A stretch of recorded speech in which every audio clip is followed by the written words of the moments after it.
tend to walk into a wall, but I always seem to see it. It's right in front of me and knocks me down. Look close below our outer shells and rekindle all the memories that rot beneath our prison cells. It shakes us down.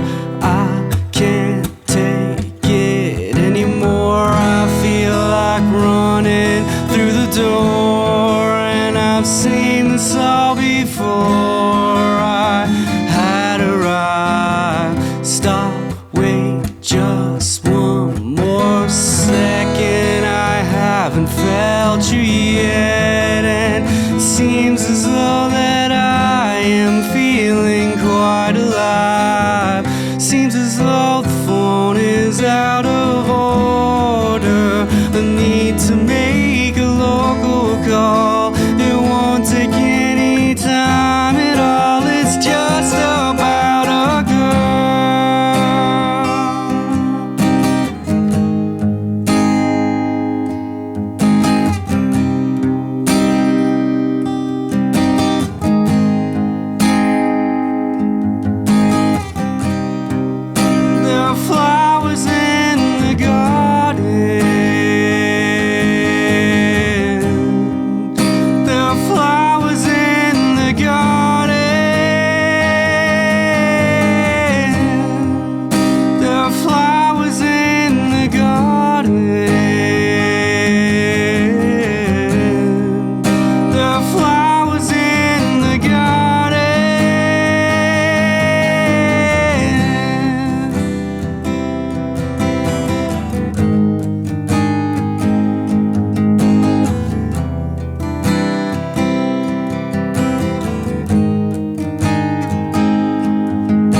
Check one.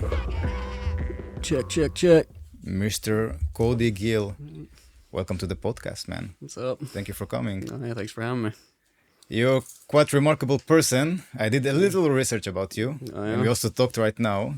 Yeah. So I've seen that you started playing music relatively late. Yes. Age of 18. But before that, you did some crazy stunts, like hanging from helicopters in Hollywood and doing some really crazy shit. Yeah, my whole childhood was all athletics and action. It's like I learned to ride a motorcycle when I was 5. I remember Christmas. My dad got me a dirt bike. Little Pee-wee 50 dirt bike. Yeah. And I learned to ride that almost before I could even ride a bicycle. And then, just my whole childhood was go-karts and four-wheelers and fighting and climbing trees and jumping out of trees. And it's a proper childhood. Yeah, it was nice. I really liked my childhood. It's just, it was the only musical inspiration I had was from my mother. Like, she's an actress and a singer, and I would watch her perform on stage and I'd listen to her sing, but that was pretty much it. My dad pretty much brought me down the path of, like, you're going to be a stuntman and follow in my footsteps, and everything was sports. Like, I played pretty much every single sport growing up, except for basketball. That was like the only one. Why not? Just don't really like basketball. Never could get into it. Is it the culture or the actual game? The actual game. I just just couldn't vibe with it. That and soccer. I don't really like soccer either. Using your feet for everything. Too much running? Yeah, definitely too much running. So which sport is your favorite, would you say?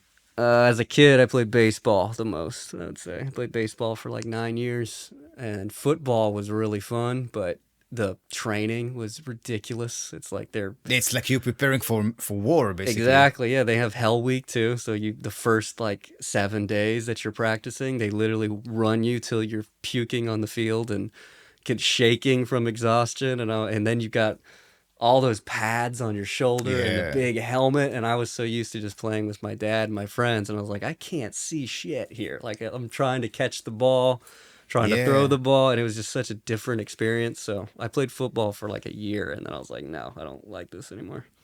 And baseball is way more elegant sport. Yeah, baseball was really fun the younger I was. And then once I got older, I didn't really grow until I was 17. I was freaking short, like really short, until I was probably 16 or 17. And so all the other kids were just beefing up. And I was like, oh my, I can't hit the ball as far as them. I can't throw as fast as them. And it just kind of got boring at that point because I wasn't really playing important positions. It's like right field, you're sitting over there and the ball never gets hit to you. And I was like, okay, I want to move into something else. I really have no idea about the rules of baseball. Oh yeah, I don't need to shoot, like hit it, and then if it goes out of the field, the home run. and then Yeah. you can do it easily. But you need to reach some bases, right? Yeah, you got first base, second, third, and then home plate. And so just depending on how you hit the ball and how fast you are, you see how Yeah. many bases you can. But nothing really happens usually, right? It just Usually no. That's why watching baseball is so Yeah. boring. It's crazy. Like nothing ever really happens. Yeah. and also football. It's not as active as it seems like because every time there is a stop. Right. American football? Yeah, Yeah, it's more active than baseball, but yeah, Yeah. sports, I don't know. I mean, I still like sports, but I'm not like a sports enthusiast. I don't really watch it that much. I got into tennis pretty seriously in high school. oh, tennis is cool sport. Yeah, tennis was really fun. I was really, really into that for like 6 or 7 years and was playing satellite tournaments in California. And I actually came to Europe for one of the first times by myself on a tennis trip. Like we were playing tournaments here, not in Berlin, but Amsterdam and not Barcelona. Yeah, Barcelona and Madrid. So that Cool. kind of experienced me to Europe and all that. And I was like 16, I think.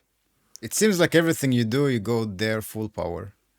Yeah. I mean, if you play tennis and then you find yourself playing tournaments in Europe, you go there. I guess, yeah, it's the way my dad raised me. It's Yeah. like What is the mindset that you got from your dad? no failure and no weakness and always do the best you can do and don't ever really settle and try to be the best out of everybody. And yeah, I mean, there's a lot of encouragement, but a lot of discouragement sometimes where he could Yeah. be pretty rough, but he's, it's kind of like an American football coach, have you seen that stereotype where it's like they're trying to train their son, to be the best of the best, but they can almost come off like a military sergeant sometimes. Yeah, there is a fine balance Yeah. So, between pushing someone yeah. and then also give them a good complimation. Huh? Yeah. So my dad did that pretty well. It's just, I just wasn't like into that world. I really liked it and was pretty successful at it. But when the older I got, I was like, I am more of an artist. I really want to play music and I don't like working out and I don't like exercising. So like I can work out my fingers on the couch and that'll be nice and good enough. But I don't like staying in shape and running all the time and sweating and all that crap. So I figured it's the same mentality when you approach as an instrument as you approach sports. yeah, it's a lot of tenacity and persistence, but I Yeah. really love the fact, like the thing I love about guitar more than piano is I can sit on the couch and have the TV on and I can Yes. sit there and just practice. Whereas piano, I have to actually get up and go and sit down and can't really just, chill out and play. You can do it actually, right? If you have an electric piano, you just grind the fingering. Yeah, I guess. Yeah, if you put it on your lap or something. Yeah, I guess there are ways. But yeah, I really enjoy this with music. Yeah. Like the practice itself, because then afterwards, once you're good enough and you don't let the technique go into in your way, then the expression is very satisfying. Yeah, and unlocking new songs is really, really cool too. It's like Yeah. when you're trying to learn new stuff and it takes a few days or a few weeks to get it, and then you finally get it. It's like achievement unlocked on like a video game or something. Like, yes, I can perform this now, and it's so Yeah. fun, and it gives you the chills, and yeah, it's such a good accomplishment Oh, to yes. feel. And then it drives you as well to make even harder songs and to try to attack them and to see Yeah. what's going on with them. Yeah, definitely. And also with music, you went full in. So you started at the age of 18. Yeah, I didn't even really listen to music. It's like there's a difference in my head where it's like a lot of people hear music. It's like, yeah, it's in the background or it's in the club or in your car and you just kind of nod your head to it and you're just hearing it. But listening to music is different. Where I actually started listening to music when I was like 16 or 17 when I started smoking weed. And I sat there and really focused on what the guitar is doing, what the bass is doing, what the drums is doing, how the song is progressing, how powerful it is. And I was like, oh my God, this is blowing my mind how interesting this is. And you were not aware of this before. No, music, I just kind of danced to it and nodded my head, just played it in the background. I never really analyzed it, never really focused on it until I was in my late teens. And so then at 18, my friends got in a band and they started playing at parties, and I just wanted to be a part of it so bad. I was like, I have to learn something, and they don't have a drummer, so I've got to learn drums. So yeah, I just started out hand percussion and just worked my way up to using my feet and using a real kit and sticks and all that. And yeah, and I'm an obsessive person, so when I get my mind on something, it's like all I can think about. So that helps. Yeah, it looks like that. In like 3 years afterwards, you already was performing with the Philharmonic, right? Or something No, like this? no, that took. I'd say I started playing drums at 19, and then I started playing piano at like 20. Yeah. Guitar at 21, and started composing around 21 or 22, and that's when I officially quit my first career. And my dad and I kind of had a rough time with that because he's like, grooming me and building me to become this stuntman, and like working with me my whole life basically. And then right when I'm about to blossom, I'm like, nope, I want to be a musician. And he's like, what the hell? Oh my God. And so that was kind of a rough transition, but I officially quit or retired, I would say, like 21, and then went full into music. And then at 25, I got, my big opportunities in the All right. symphony orchestra and all 6 that. years later, Yeah. which is not a lot of time.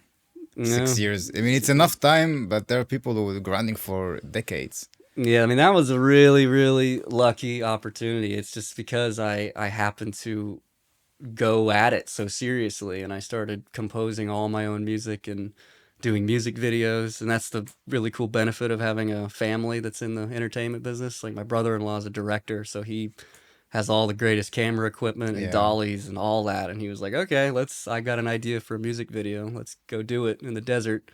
And we shot it, and I just put it on YouTube, and then somebody found it. I mean, La Mirada Symphony Orchestra found it, and they're like, hey, we really like this. Can you compose for orchestra? And I just lied and said, yep, I can. And they're like, okay, cool. Well, we need the arrangements for the conductor and the 50-piece orchestra, so get on it. And I was like, oh shit, I guess I have to learn how to do this. You never did it before. No, and No. I never was trained musically. Like I went to school briefly in LA just to kind of learn the basic techniques of piano and harmony and theory, but I dropped out after a year and hated school. And so I never learned how to properly read or get any of that real training. Crazy. Yeah. So what did you do when now you have a Philharmonic wants to mix music with you? Basically, the way I do it is I compose everything on my keyboard. So I got all the cello sounds, violin, like full orchestra, all the brass, all the woodwind, and I just compose it all. And then I isolate each instrument. Like I turn the volume up really high and all the other instruments down. And then I give it to somebody who actually knows how to notate.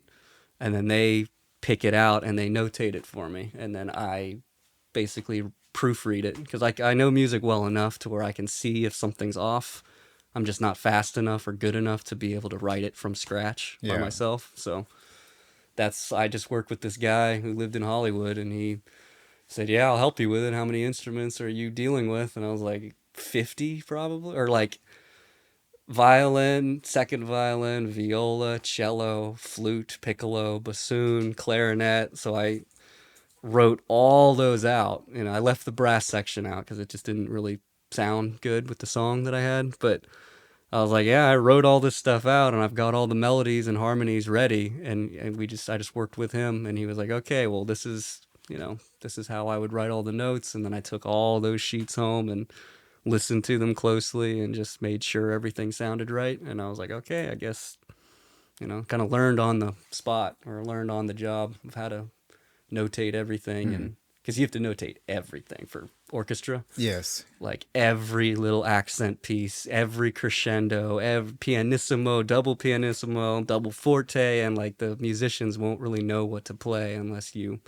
illustrate it out exactly Yes. for Yeah, them. absolutely. Yeah, musical sheets can be very detailed. Yeah, that's one of the main things I learned from it was like I just had the guy help me and I was like, okay, we got the notes. And then once I started rehearsing with the orchestra, the conductor was like, this is really basic. Like, what do you want here? Like, should we be loud here? Should we be coming up in this section? Like, how many violins do you really want for this? Do you want a solo violin for this solo? And I was like, oh shit, I guess I have to really dial in every single detail. Yeah. So And how did you think about the actual instrumentation? Because when you write for violin, there are a few limits, right? yeah, The yeah, way that's it's been structured, also different Yeah. instruments. That's another thing I learned too, was composing for violin opposed to viola. Like viola has a little bit deeper of a range. Yeah. And so sometimes I would compose stuff for violin and it would be too deep. And then the violinist is like, I physically can't play that. And I'm like, oh shit. And I'd have to take it out and then alter the violin so it's higher and then add it on to the viola. And so, yeah, I just learned a bunch just on the job from doing it. How long it took you to make sure from the beginning, from the moment you received this offer from the Philharmonic until you actually executed the whole concert? They gave me 6 months to do it. Like they told me, they were like, we're considering you. It's between you and like a few other people, and we're only picking 2 composers. And they're like, we got to run it by our board of directors, and then we'll tell you if you get accepted. And so then they told me a couple months later, and then they're like, okay, you're accepted. Now your concert's gonna be the following year in May. So I had around 6 months to find the guy, get everything written out. Well, first compose it all, because in the beginning it was just a quartet. It was just me playing piano, violin, viola, cello, upright bass, and then a drummer. So me and a drummer with a quartet. And so then when they're like, can you do this for orchestra? I was like, okay, now I got to do the woodwind section and a whole different timpani section because it's not rock drums. So it has to be like the orchestral timpanis, and I had to learn how to write for that. And the conductor charts were kind of difficult too, where you have to put every single instrument on one page so he can see the layout of what the whole orchestra is doing. So it took me Wow. 2 months or 3 months to get everything composed, and then probably another 2 months to get it all written. And then we did like 3 weeks of rehearsals, I think. Daily rehearsals? No, once a week. Once a week. Yeah, because my piece compared to the other guy that I was playing with, or the other composer that had his piece showcased, his was like a movie film score. Started off really slow and ethereal and not really any kind of beat, and it just swelled, and it took like 20 or 25 minutes for his piece. And mine was like a rock tune. It was like 6 or 7 minutes, and it, pretty much punches immediately and has like a rock format. And so he kind of just rehearsed with me and was like, yeah, your stuff's a cakewalk compared to Mozart and Beethoven and all the stuff we normally play. So he spent a lot of time with the other guy and then just kind of brought me in once a week and was like, yeah, your stuff's pretty straightforward, rock format. We just have to dial in everything and make sure we're playing it right. And so. Oh, this is really nice. Yeah. And you also play with them on the stage with the piano. That was interesting too, because I'm a rock guy and I don't have any classical training. I've never played with an orchestra before. So I get to rehearsal, and first of all, I'm like this 26-year-old kid, and I'm like, oh my God, I'm playing with these like serious professionals here that are all like in their 50s and 60s, and they're like so much more distinguished and intimidating. And then I got this conductor named Alan Motner who's really intimidating, and I'm like, oh my God, this is like the big leagues here. And so when I started playing, I was a little nervous, but I'm so used to the rock format with a drummer that holds the beat, and kind of holds the band together and stays in the pocket. And I was like, I don't have anything to listen to. Like, how do I know what the beat is? And I'm watching the conductor's hands. And I had to learn how to watch his hand go up and then his hand go down for the downbeat. And I'm trying to stay with like the 50 other musicians in the orchestra. And it's like, holy crap, this is a whole different ball game. Yeah, that's insane. Also, conductors have their own feel of the orchestra. So the same orchestra can sound different when you have two different conductors. Oh yeah, and their hand movements are all over the place too. I've been to so many concerts here in Berlin and studied the Philharmonie and the operas and everything, and I watch the pit and I watch the conductors, and they're all different. They all have their Yeah. own flair, their own style, and I'm like, I guess you just have to get used to the conductor that you're working with, and then you kind of figure out his style, and then, you know, Yeah, exactly. Yeah, like everything. yeah. And But how people reacted after they saw you in a Philharmonic playing your pieces. It was different. My dad, especially, because he had trouble accepting me as that. He was like, I know that cliche dream that kids have that we're like, I want to be a rock star. I'm going to be a musician and quit my job and all that. So he was very hesitant and not too supportive. And then once he found out I actually was really serious about it and I was getting these big opportunities and making some money here and there, he's like, oh, okay. So that helped a lot, getting his approval and his, you know, I guess, yeah, approval. But my friends, everybody, they kind of took me seriously after that. They were like, oh, you're actually like serious. You're not just fucking around with this and then you're going to go back to your old job or something, you know? So. And since then you go full power. Yeah, I mean, after that, I kind of changed. I kind of was like, I really love this classical world, and the older I get, the more I want to get into that, you know, because like the rock star thing is like I just don't really have the energy for that anymore. Like I was into like punk and grunge and It all Nirvana. started when you began to really listen to music, right? Then you start to go into this grunge music. Yeah, like my cousin, he's 9 years older than me. He grew up in Georgia, and once he came out to California and he lived in California, he basically just enlightened me to everything. He was like, Yeah. all right, these are good bands. These are bands from the 90s. This is heavy metal. This is rock. This is alt rock. This is reggae. This is punk. This is grunge. And I was like, oh my God, I was listening to like 80s music, like, you know, Pointer Sisters and Kenny Loggins and stuff like that. Like just kind of fucking around. Like I didn't really, it was just whatever hit was on the radio or something. I didn't really study music or really know anything about it. And then he basically taught me everything and showed me all these really cool bands, and I just identified with psychedelic music first, like Pink Floyd Yeah. and the Doors and stuff like that. And then once I discovered Kurt Cobain and Nirvana, I was like, okay, this is what I really fucking love. This is like the energy I like, the attitude that I like, but it didn't really mesh with my classical and more complex way of composing. It's like the way Kurt wrote songs was like a lot of power chords and pretty formulaic and Yeah. verse, chorus. And it's like, yeah, that works. And it was great. He's a genius songwriter. But I noticed a lot of times that I wanted to rock out and really get, you know, grimy with it. It was like, they can't hear the violin. And it doesn't really work that well with like the strings that I'm doing. And thrashing around on stage, it was just really exhausting. And I'm like, yeah, you know what, like after this orchestral thing, I feel like this is more of the style I want to go into, you know. And this is when you started Veil, this project? I started Veil like 2 years or a year before the orchestral thing. Yeah, so I played shows all around Southern California and started building the name up, and I did a few music videos, and then that's when they found me. Yeah, true. And what is behind Veil? What is the value that moved this project? Like, how'd I get the name? Just the whole vibe around it, also your music, because the music is very, very dark. Yeah. At least from what I heard on Spotify. I met you in a show of Caroline Kaminski.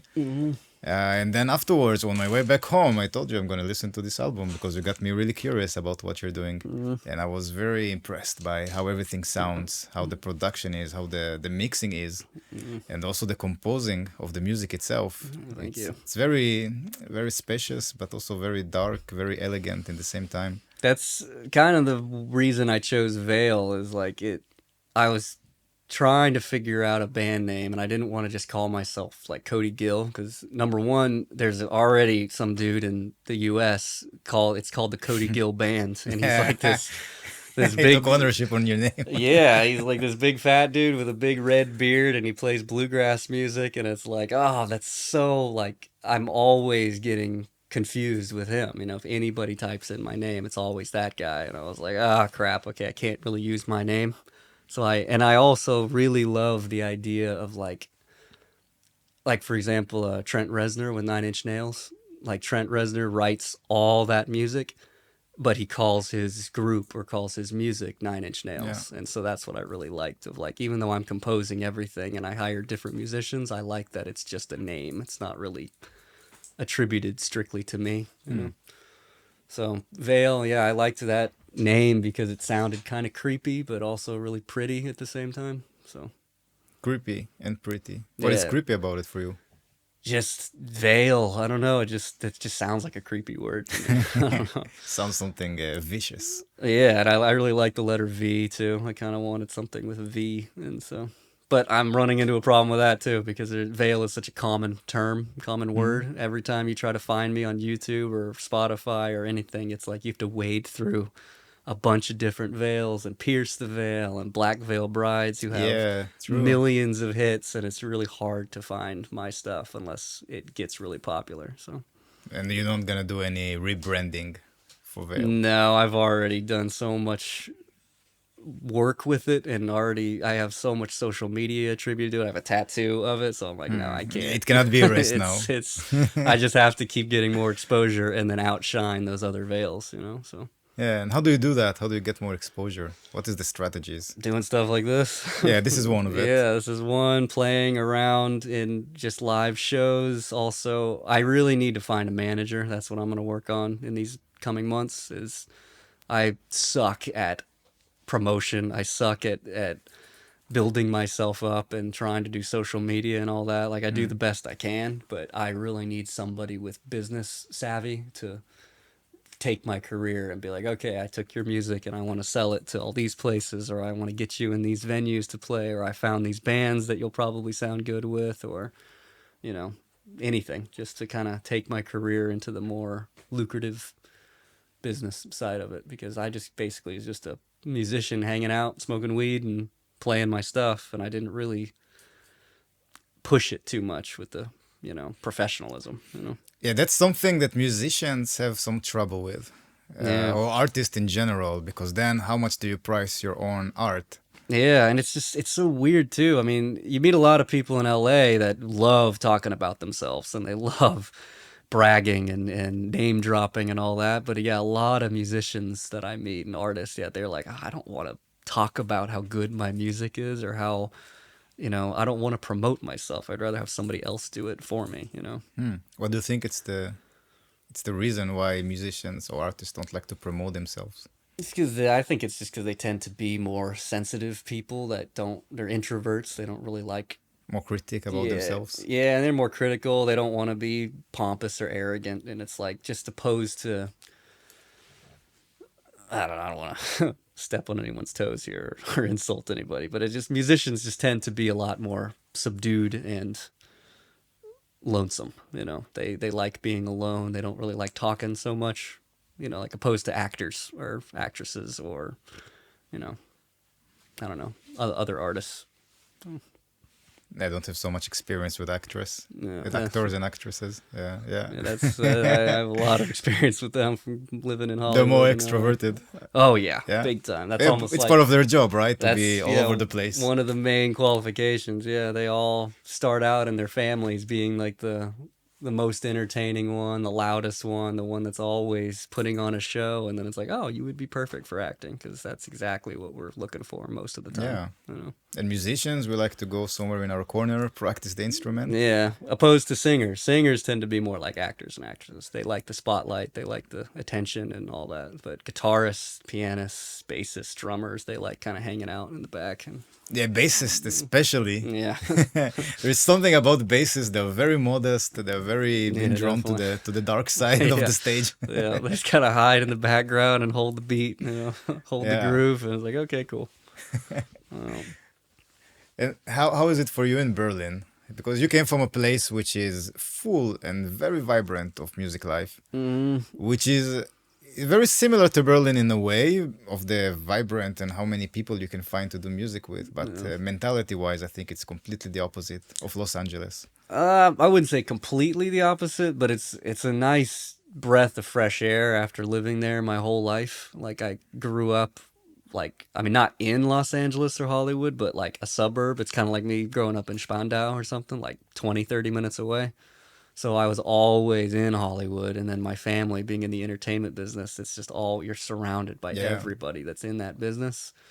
And it's definitely really exciting, really entertaining, lots of competition, probably the best of the best. Yeah. Usually either LA or New York as far as the US goes, but I just got kind of sick of it. It's like I played all around Southern California and a little bit in Oregon and Washington and Canada, and I just kind of was like, you know what? I really want a bigger change. I want to go somewhere far away. I feel like Europe has more of my style of the older classical kind of vibe, Victorian style vibe. You know, they appreciate more authentic music. It's like LA appreciates music definitely, but most of the people and most of the talent there just want to be famous. It's more about being famous than it's about being the best or connecting with your audience or something. Like you can definitely find really authentic people in LA, but it's just harder. Isn't Whereas it connected? When you're authentic, more likely you will be famous. if you're true to heart, yeah, for Yeah. sure. But there's a lot of people that become famous that don't know music at all. They can't sing, they can't do anything. They're just hot people, and Oh, yeah, I see. they get a producer behind them, and it's like, okay, cool, here you go. They put you on all the album covers and put you in music videos, but they auto tune all your vocals. Yeah. You don't write your lyrics. They write your lyrics for you, and you're just like a pretty face that goes up there. So Have you heard the new Blink 182 song? I'm just really throwing there. no, I don't know if you're into this band. Yeah, I Yeah. definitely am. Yeah, I haven't heard the new stuff though. They No. released a song, I forgot what it's called. It's like a video clip where you see all of them playing together and there's some video changing in the background. No. And what was really weird that they had autotune. Oh yeah. Blink 182 had autotune. Well, certain times you can use it and it works for whatever song you're trying to do, but a lot of people just use it as a crutch or use it because they can't sing or They don't something. need any autotune. They need to Yeah. be sloppy. That's the... Yeah, I know. The thing about them. Yeah. So yeah, I haven't heard it yet, but yeah, Yeah. Blink-182. I like their older music. I just wasn't into them as much as I was into more 90s grunge and stuff. Oh. Yeah, but they're cool. They have really crazy drummer. Yeah. Travis yeah, Baker, Travis man, Barker. he's- Yeah, he's fucking so He's fast. Fucking beast. Yeah, for sure. Yeah, and then you came to Europe, and was it like you thought it's going to be? Yeah, pretty much. Because the reason I came to Europe was. And you landed in Berlin straight. or- Yeah, I haven't lived anywhere else but Berlin. But as I was playing in LA, one of the drummers and I used to play in a Muse and Radiohead tribute band because those were like Radiohead's still my favorite band. Radiohead and Pink Floyd. Muse has kind of dropped because their last like 4 or 5 albums are Yeah, something happened to them. yeah, They not became really so bad. good in my opinion. Like it's still really good composed music, but the style changed so much to where Yes. I just don't like it anymore. Became lifeless and plastic for me. Exactly, yeah. Super synthetic, super electronic. Yes. It's like almost like a theatrical Broadway style of singing that he does, and it's like, I liked it so much more when you were combining like Rachmaninoff classical piano concertos Wow, with like that was Rage Against the incredible. Machine heavy guitar What they did in the riffs and- beginning yeah, was so good. Their first 4 albums or 5 albums are just amazing. Like that's Yeah. the reason I play piano and I sing is because of Muse, So I was in a Muse and Radiohead tribute. That was a lot of fun. That was like so awesome, and that got me my confidence on stage of being a frontman and being able to sing in front of people and play guitar and piano and do all that type of music. And one of the drummers that we cycled through a bunch of drummers, but one guy that stayed for a while and became a really good friend, he's from Switzerland, and I started getting to know him really well and his family and then his friends from Switzerland. And I was like, the more I'm hearing about Europe, it sounds really cool. And I do want to learn another language, and I've always been interested in German. So I would like to move to Europe at some point. I just don't have like a big enough excuse yet. And so then once the pandemic hit, I was like, okay, I'm going to basically start practicing German and just preparing for this. So once the pandemic's over, I'd like to move to Europe. And another drummer that I met, who's in one of my other groups where I play classical piano, like Mozart, Beethoven, Tchaikovsky, that he plays rock drums to it. He also became a really good friend, and he's German from Berlin. And so during the pandemic, I was like, all right, dude, let's go. After this thing is over and they're letting Americans into Europe again, let's go to Berlin and see what we can do. And he's like, all right, cool. I'll meet you. And then I was like, all right, I'm going to go over there and, try to find an apartment and try to, I'm going to start studying German in night classes and feel out the city. So I guess you'll meet me in like a few weeks. He's like, yeah, totally. And it's been a year and a half now and he still hasn't come. So He's still not here. no, and his family's from here too. So every time I go home for the holidays to see my family, he comes to Berlin to see his family. So we're never actually in Berlin at the same time, and it's just like. And is the reason why you are in Berlin to begin with? Yeah, well, Berlin, yeah, specifically, because I was like, oh, you know Berlin, and you say a lot of people speak English. That'll be a nice transition, and it's a really happening city with a lot of eclectic, diverse group of people, like opposed to Munich or Hamburg or something like that, So I was like, all right, let's do it, and yeah, he just never met me. He's full blown American now, and he's hanging out over there. So we still do projects and record and do music videos and stuff when I go back into town, but there's like a 2-week window and that's it. And so I got to find another drummer here. Yes, any drummer listening, Yeah. sign up somewhere. Yep. Yeah, if you're listening, actually, show yourselves. We want to know if you're listening. Yeah, Either for comment sure. on Cody's Instagram, which you can find the link already in the description, or go to the notes of the podcast, or Yep.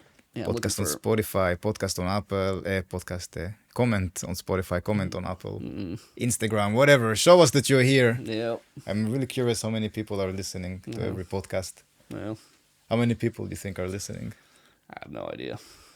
I've only done one other podcast before, and it was years ago, but I don't really know.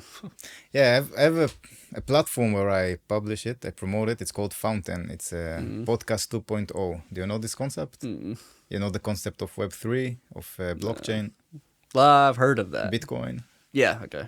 So the idea of blockchain is a kind of a network where everything is being shown to you.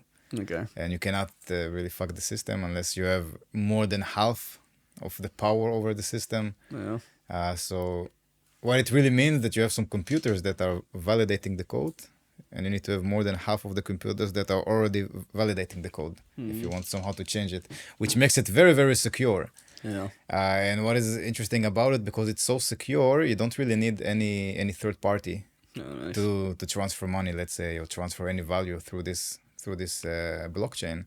So on podcast 2.0, basically on everything that is Web3, you own the actual data as a person. That's good. Yeah. Yeah, and if someone wants part of it, they need to ask a permission from you to do that. Yeah. And when you have a podcast there, so you can, as a listener, you can earn money listening to the podcast, and you can also give away money to this podcast that you want to listen to. Oh, cool. So you show your support by that, which is really incredible. But it's just really on its first steps. Yeah, that's really cool. Yeah, there I have most of the listeners.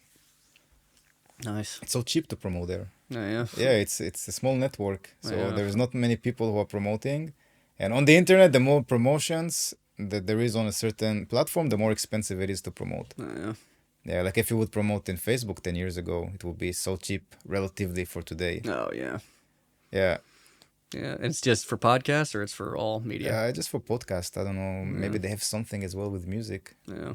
But that's the trick. How do you earn money from music today?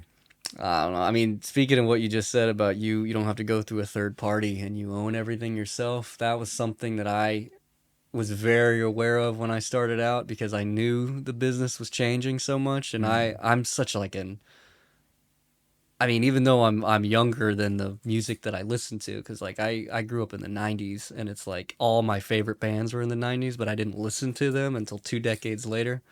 So I used to read biographies on Pink Floyd and Nirvana and Radiohead, and just from the 60s all the way up to the 2000s, and that's when everything changed. Yeah. And it went into streaming and all that, and nobody makes any money anymore. And so I kind of have that old mentality of like, oh, sign to a record label and then you're set, you're all good. But I was like, wait a minute.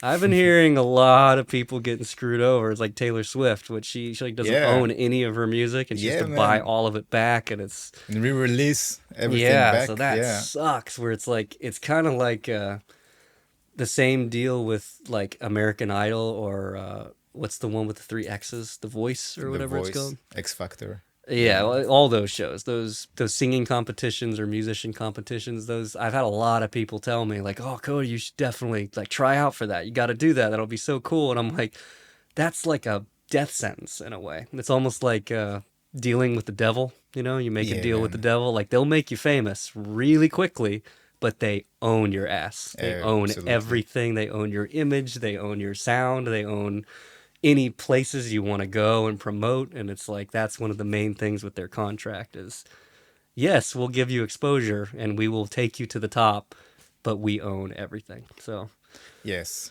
I was It's like, always like that. It was like that also when you had big companies and big labels. but there are people that slip through. It's like the guy from Owl City or whatever. He's not really a big band, but that was a huge hit back in like 2009 or 2010 or something. He was just some kid in his basement mixing everything himself, recording everything himself, and then he released a song and it blew up. And it's like he didn't really have to go through anybody. It was just like, Yeah. okay, my song's already #1 and I don't have to have any kind of label or anything behind me. It's like this new guy, this southern guy, I forget his name. His song just blew up in the States. The Like, ginger beard guy, right? yeah, with that guy. He sings about why should I pay taxes or something like this? Yeah, If it's they all keep printing money. Yeah, it's a lot of Republican stuff, and it's like it's just that whole mindset of like screw the people in Washington, and you gotta like look out for the good old boys and stuff like that. But it's like he doesn't want anything to do with the whole machine. He wants to just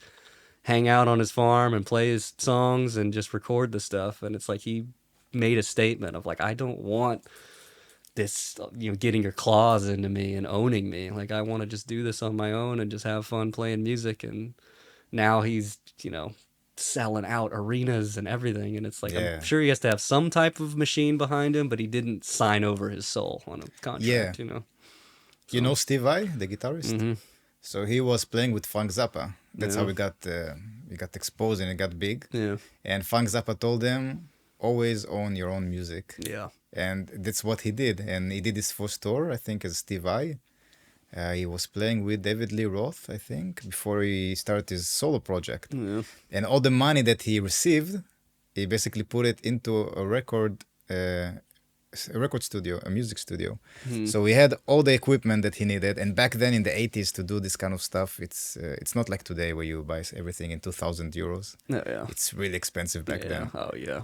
But then he had a studio, which not a lot of people had, so he can monetize that. And then he started to record his own stuff, which he owns everything. And then he released his solo album, Yeah. Passion in Warfare, which is an incredible album. Yeah. And he became like a master guitarist after this. And he He's had- like one of the, if not the best, every guitarist you talk to, his name always comes up. yeah, he's one of the top for sure. Yeah. And I'm thinking if he would not do that, we would probably never hear about Steve Vai. Oh, yeah. I mean, that's the thing is there's a lot of guys that, they do it the right way. You have to take a lot more risks and you do have to spend a lot of your own money, but it does pay off in the end, Yeah. So that's what I'm hoping will happen for me because We just talked about it actually with the guitar that you have a really beautiful guitar. It's one of the top models of Taylor, and we talked about it. If you buy cheap, usually you don't pay this amount that as cheap as you thought it would be. It's more expensive. Well, yeah, and plus I like spending money on things that mean a lot to me and that I'm gonna have for a long time. Like if it's just something stupid that I'm only gonna use once or twice and it's not attributed to my career, then it's like, I don't know if I want to spend that kind of money. Yeah. But for a guitar, musical instrument, or something like that, I'm like, yeah, I'm gonna have this thing forever. So- Yeah, but this is also a risk to pay. I don't know, four digits on a guitar. It's a risk that you take. Yeah. But then if it really pays off, this is something that you need to work for it Yeah. to pay off. And because you took this risk, it automatically brings you higher. Yeah. Yeah, definitely. Yeah, and this is it connects with what you said about as well with music. You have to take risk as well, how you present yourself. Yeah, I mean, it really just kind of comes down to the shortcuts. If you take shortcuts, and it's Yeah. like, it's not really gonna pay off. But if you actually do the work and take more sacrifices or take more risks, it'll hopefully pay off. Are you also teaching and mentoring other artists? I don't really think I'm good enough. I'm not trained well enough to teach because I never had any real proper training. Like I think I could teach little kids, how to just pick up piano or pick up guitar or something, but I don't know any of the proper methods. I'm not. What about the mindset of what an artist can do in order to grow? Yeah, I can definitely inspire people. And like one of the cool things I did for the La Mirada Symphony thing is I talked to their board, like not their board, their financiers. It was like an auditorium of like, I don't know, 75 or 100 people that all donate to the orchestra. And I just wanted to meet the artists. And so I got to talk to them about my story and what I'm doing. And then they're like, oh, do you want to talk to the youth program that we have? Like you can come next week on the weekend and then you can talk to a bunch of kids. And I was like, oh, that's really cool. And so I just kind of talked to a bunch of kids that all wanted to start playing music. And I was like, hey, I don't have any training. I honestly just love music, and I taught myself. YouTube taught me a lot, and I was like, if you have the passion and you have the drive, you just compose. You practice, you compose. Yeah. Don't get disgruntled. And like one of the hardest things for me was, and for a lot of people, is the taking that first step of showing your art to somebody. Because there's a lot of artists out there that write brilliant stuff, but they keep it in the drawer and they never take it out and show it to anybody. And it's like, Yeah, I know this feeling.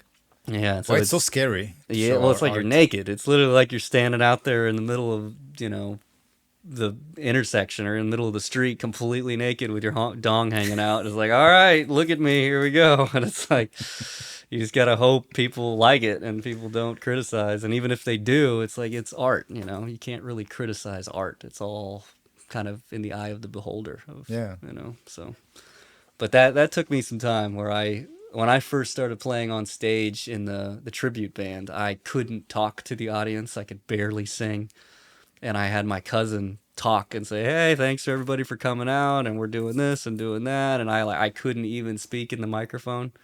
And then when it came time for me to play my original music and singing my own lyrics, it was like, oh, I'm so exposed. It's like all of my innermost thoughts and everything is me. My guitar playing is me. All the melodies I came up with, the strings is all me. I'm like, if they don't like it, it's like a direct correlation to me, and that's gonna be discouraging. But you just go for it. You raise your flag up and see who salutes. Yes, exactly. Yeah. And it's all reversible. So if people don't like your music at the moment, you can get better. Yeah, and that's the good thing about constructive criticism too. Is like it's kind of hard to take criticism sometimes, but if it's from somebody with viable input and you trust them and they're not just some stupid person off the street that doesn't know what they're talking about, it's like, oh, okay, I'll take that into consideration and really work on that. I think also the stupid person from the street, he feels something, and if he tells you some criticism, Yes, I would not say he's completely wrong, but maybe yeah, some it's not. truth. Yeah, I'm just saying the haters. Like that's kind of what I meant. It's like The haters are the best, actually. Really? Criticism. For me, yeah, they just say. They don't need to make it pretty for you because they don't afraid to hurt your feelings, right?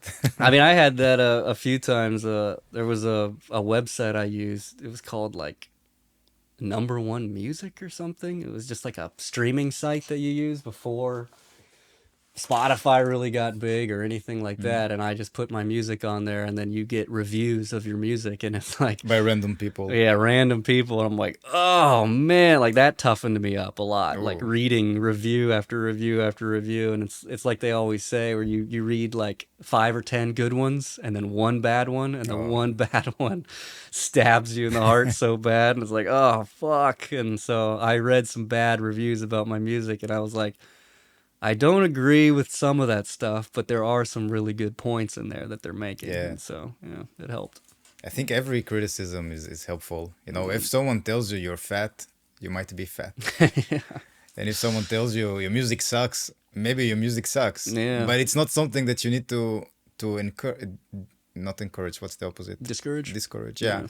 It should not really discourage, because then it's all right. So my music is not there yet. I have some place where I can grow. Yeah. But it also depends if you have like 1,000 comments that tell your music is amazing, and then one comment that tells you that it sucks, then fuck these people. Well, yeah, it's like, yeah, and it really is like that's the toughest thing is the fact that it's so personal. It's so like I wrote everything. It's like if you are in a band or something, and then somebody says, "Oh, the song's great, but the guitarist sucks," or "I hate the guitar riff," you're like, "Woof, okay, my guitarist is the one that's responsible for that." Like, doesn't really matter. But for me, I write everything, and I'm like, oh my god, anything they say is directly in response to what I created. So it's a little bit rougher, but Yeah. Also, I believe that those who give you good critics or good words about the music, it also can be very unhealthy. If you get only good feedback about the music. yeah, sycophants, yeah. Yeah.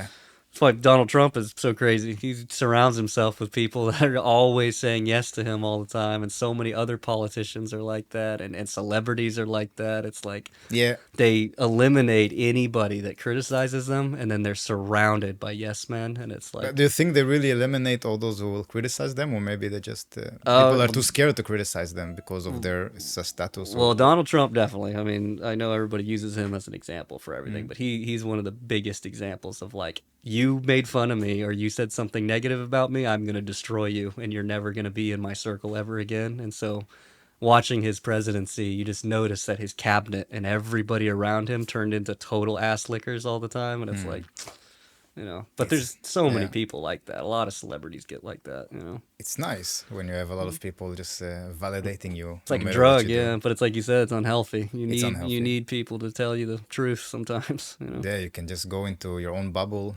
Yeah. Not to be related to anything that happens in reality. Yeah. I really appreciate those friends of mine who just tell me the truth in my face, if it's good or not. Yeah, for sure. That's a real friend too, in my opinion. If there's something up, they'll tell you, be like, hey, just think about this or consider this, Yeah, I used to do something with my guitar when I was younger. I would play really bad on purpose. Yeah. And just to see what the people think about it, and sometimes you look in their eyes, you look in their face, and you see that something is wrong. And I know something is wrong, but then I ask them, did you like it? How was it? And they say, yeah, you're good. No, you're lying. So it's really strange. Yeah, that's one of the things about like with your family too. It's like your family tends to always support you, and it's like my mom is one of my biggest supporters ever, and so almost everything I write, I always run it by her first and go, okay, what do you like? But now I've been dealing with her for so long or been writing music for so long, I'm like, you like everything that I do. Like, I don't know if I should really trust your opinion too much. And now she's starting to give me more constructive criticism. But it's like, I noticed that with your family, they want to support you so much. And, it could tend to be, a little unhealthy. Yeah. Yeah, I think we should, I don't like the word should, but it's good if we actually become honest with the people around us. No. Even though it's not so comfortable, I know that sometimes I give some criticism to people, which first of all, they're close, and also prepare them before that. I tell them, I have something to tell you, you might not like it, but it might help you. Yeah. And if they are open for this, then I go for it. Yeah. But then, when you really tell them stuff they don't want to hear and something opens or something clicked and now they understand how they can make it better, then the connection is way more stronger afterwards. Yeah, definitely. And it's nicer to have this kind of connection than just, your music is cool. Thank you. Oh yeah. That's it.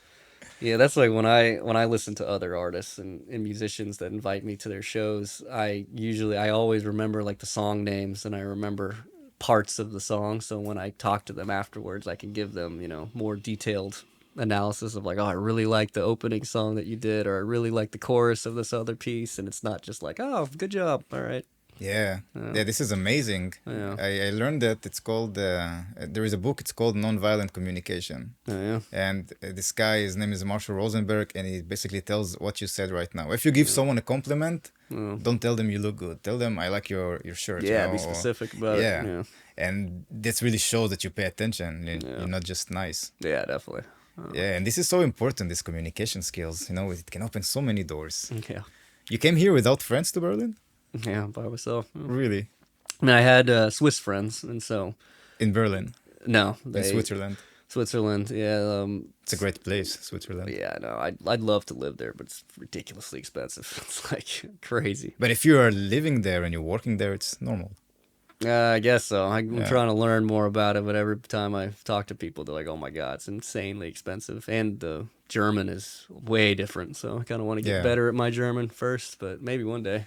But yeah, I came to Berlin completely alone. You know, I had the girl that gave me the apartment. She was friends with one of my Swiss friends, and she's from Switzerland, and so she kind of bops around between London and Berlin and Zurich and some other place, and so she's like, take my apartment in Berlin. But I had no idea who she was. I was just like, okay, you're a friend of a friend, so thanks for the apartment, and thanks for kind of letting me settle in here. But yeah, I just didn't really have anybody. Met people at my night classes I was taking in German, and that was German it. night classes. Yeah, I was taking at like 3 nights a week evening courses at Goethe Institute. So What kind of populations go there? populations. Yeah, like what kind of people are going to these Oh, classes? all over the place. That's what's so cool about it. Yeah, I can loved imagine, it. Oh, yeah. every time, every Was it new the beginning class. A1, A2? I Which one? started at A2, so yeah, and yeah, I went all the way up to B2, and now it's getting a little bit more spotty, and I don't feel too comfortable at B2, so I kind of want to take B1 over again. But every class I go to, yeah, you're meeting Turkish people, you're meeting, Italians, French, Australian, Chinese, Korean. It's like all over the board. So that was really cool. It was like a massive culture introduction when I got to Berlin, because in California, it's like you meet Californians or you meet other Americans almost 90% of the time. So, Also Mexicans. yeah, Mexicans a Yeah, lot. that's all yeah. you see there. Yeah, True. definitely. Yeah, this is what I really appreciate about Berlin. It's a huge melting pot of cultures. Yeah, like I don't even meet Americans like ever. I sometimes meet Americans, but very few and far between. But so many international people that I've met and I'm friends with and dated, and it's learning about their culture. It's like really, really cool. Yeah, one of the things that I really like about Berlin is the fact that I can talk with people who are my neighbors, back in Israel where I grew up. Hmm. So yeah, Israel is a pretty complex situation that's Yeah. going on there with Israel and all the other countries. Like Palestine and all that. Palestine and also the countries around, like Lebanon, Yeah. Jordan. It's a bit more peaceful. Egypt, it's a bit more peaceful, but Yeah. still, it's like an island in the middle of the Middle East. Yeah. And as you know, as an Israeli, you're not really allowed to go to those places. You cannot go to Lebanon and just hang around there and go wandering. You can do it a little bit in Jordan, but I would say you cannot really go with the local people and mix with them. Yeah. But here in Berlin, I have the option. Yeah. And here in Berlin, I managed to communicate with the Palestinian people and to have actual conversation, which was incredible. Yeah. And it's fucking opened up my mind. And it's so crazy that I go outside so far away from my hometown just to be able to understand about it so much. Oh yeah, I mean that I've learned so much about America and Americans just from coming to Berlin. Learning about, because people ask me so many questions about it, and then I explain California and I explain all the different regions and the different accents and the difference between Americans and British people and Australians, and so yeah, I'm even kind of shocked at like the American education that I'm relearning, I guess, or evaluating now, by just meeting people from different countries. What was shocking for you to discover about California or America? It's 50-50. When I meet people from Europe, it's 50% of them are like, whoa, that's so awesome. You're American and you're Californian, Hollywood, LA. Oh my God, that's so exciting. And then the other 50% are like, oh, America #1, no. California #2, no. Hollywood, oh my God. So it's like I'm kind of fighting those 3 stereotypes. And then my family is in the entertainment business, so it's like a lot of people judge me on like, oh yeah, you're just like a Kardashian or you're just like Justin Bieber or something. And it's like, no, there's a lot of people. California is a big place, but yes, where I come from, there's a lot of those people, but not everybody is like that. No, California is huge. Yeah, I mean, Southern California is almost a different state compared to Northern California. Yes. So. Yeah, I've been there for 2 months. I was after the cannabis farms. Oh, yeah. Yeah, so it's been an interesting adventure, and it was the first time I've been there. I also went alone, No. and I met really crazy people on the path. Where were you? What cities? I was in Grass Valley mostly. Grass Valley. It's in northern than Sacramento, like a bit Oh, north. really far and- north. Okay. Yeah, Yeah. I love this area. I love the mountains. Do you go to Weed, California? Yeah. That place Man- is pretty cool. Weed, California? Yeah, it's up in Northern California. It's called know. Weed. Yeah. Oh, it's like where they grow. There is the triangle, I know, with California. Well, I mean, pretty much all of California grows it now, and I think it's all the it's- stripe of America. Yeah, it's a just- huge lucrative business now since they legalized it. But yeah, it's just always funny when we would go to Oregon or Washington. Like I lived in Oregon and made that road trip a few times, and every time you go through Weed, you're like, yeah, light one up. And all their signs have the marijuana leaf everywhere. It's like, It's insane how good it can do when you have legalized weed. yeah, that kind of took my addiction over the edge. Like I don't smoke here in Berlin. I mean, sometimes I do, but California, I mean, I used to just buy my weed from dealers in high school and in my early 20s. And then once it became legal, I was like, oh my God, I can just go down to the store and get like an ounce and of like the dankest weed you can even imagine. It's Fucks like you up. white crystals everywhere. Yes. It's super thick and dense. And then I can get lemonades, I can get chocolates, I can get lollipops, I can get tabs, pills, whatever I want, all THC based, and it's all government regulated. So it's like, I know it's safe, I know it's good, it's not cut with anything, it's not going to be crap weed, you know, that disintegrates in 2 seconds. And it's like, holy crap, I noticed. And you can get it whenever you want. You don't have to wait on a dealer or anything. So it's like, oh, I can just finish it and then go right back and buy more. And so, But it's strong. It's very strong. really, yeah, I'd say the strongest in the world is Southern California. Yes. When I came there, first thing that I did after I landed, you know, somehow I managed to sleep, manage my jet lag, and then I went to buy some weed. And I had this indoor growth, and that was so strong. Yeah. Usually I smoke them pure, and I smoked maybe 4 or 5 puffs, and I leaned against the tree, and I could not move afterwards for Yeah, at it's least half an hour. Like, oh man, yeah, here it comes. Yeah. I cannot communicate with anyone, man. It was so intense. Yeah. That's what my cousin said when he moved out from Georgia. He was like, dude, in Georgia, like you can get good weed in Georgia now, but he grew up in like the 80s and the early 90s. And then he was telling me, or he graduated high school in like 98 or something. So throughout the 90s. And he's like, yeah, in Georgia, you get like ghetto weed that you have to go find somewhere in some random place like Athens, which is not a really great place in Georgia.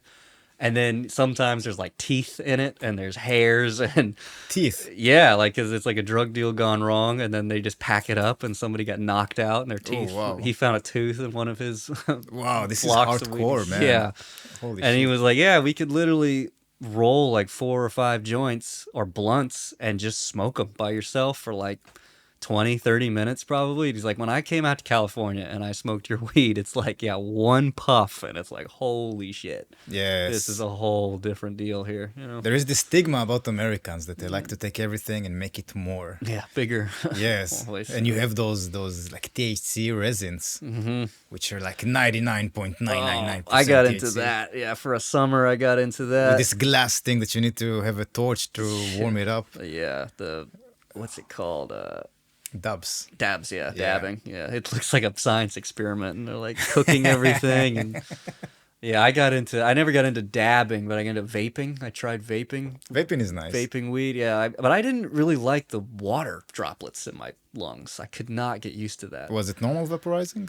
It wasn't tobacco, it was just weed. So I would take the wax, the THC wax, or the shatter that they have, which is, it looks like rock hard maple syrup or something, but super potent, ridiculously high potency for THC. And I liked vaping. It was really cool and convenient, but I'm always coughing my brains out. Just every time I breathe in and you get those little bits of water droplets in your lungs. I was like, oh, I can't get used to this. So plus I love the ritual of smoking a joint or loading up a bong or something. A bong can be hard. I used to have one, but I gave it away. Yeah, I still have back home. I have a bong that's like this tall. It's pretty intense. So whenever my tolerance gets really high, I just load that thing up, and I'm like, oh man, it's like getting high for the It first time shoots all into over different again. places. Yeah, that was the first time I ever got high. I was 16, I think, and I had just gotten back from Europe playing tennis, and my cousin had just moved out to California, and we were hanging out with these other guys that played tennis and were into cars and stuff. And they were like, all right, everybody's kind of left, and now it's down to like 4 or 5 guys. They're like, are you down to smoke? And I was like this little kid, like, wait, what? We're smoking weed right now? And he's like, yeah, let's go do a gravity bong hit. And you know what a gravity bong is? Yes. Yeah. So Well, what is it for those who don't know? it's, you take like a 2-liter Coke bottle or Pepsi bottle or a milk jug or something, like a big plastic container. You cut it in half, take the top off of it, put tin foil in the top and poke holes for a bowl, and then you put it in the water, submerge it in the water, and put the weed in, and as you light it, you pick the bottle up, and it sucks all that smoke into the bottle. And then when you breathe on it, it forces all of that into your lungs. So it's just like a makeshift bong, but destroys you. It's like goes straight into your lungs like a shotgun blast. And that was the first time I ever smoked weed. And I was like, Wow. I was trying to have a conversation with these guys about like intricate car stuff because I'm really into cars. And I had a race car, and we were talking about, engine tuning and all these different car parts and suspension and all this stuff. And they're asking me about my mods on my car. And I'm like, I don't know what you're saying. I have no idea. I was laughing out of nowhere. I was so stoned. I couldn't even hold a conversation. It was like such a crazy first time experience. Did you thought it's going to be like that before you tried? No, I had no idea. Like the main thing I noticed was the burning. You have the burning in your throat because I Yeah. never had smoke in my lungs or throat before, and I noticed the burn here, and then it started expanding to like my head, and the whole left side of my body turned into like on fire. While you're taking the inhale. No, afterwards. Afterwards. After when the high was setting in. And it wasn't like a bad feeling. It was just like, whoa, the whole left side of my body is on fire, but it feels really good. And then I can't stop laughing, and I can't like gather my thoughts. And these guys are trying to have a conversation with me about this really complex stuff. And it's like they're speaking Egyptian or something. I was like, I have no idea. It's an interesting plant, weed. It can be quite evil, but then it can be also very, very helpful. It can be a good teacher.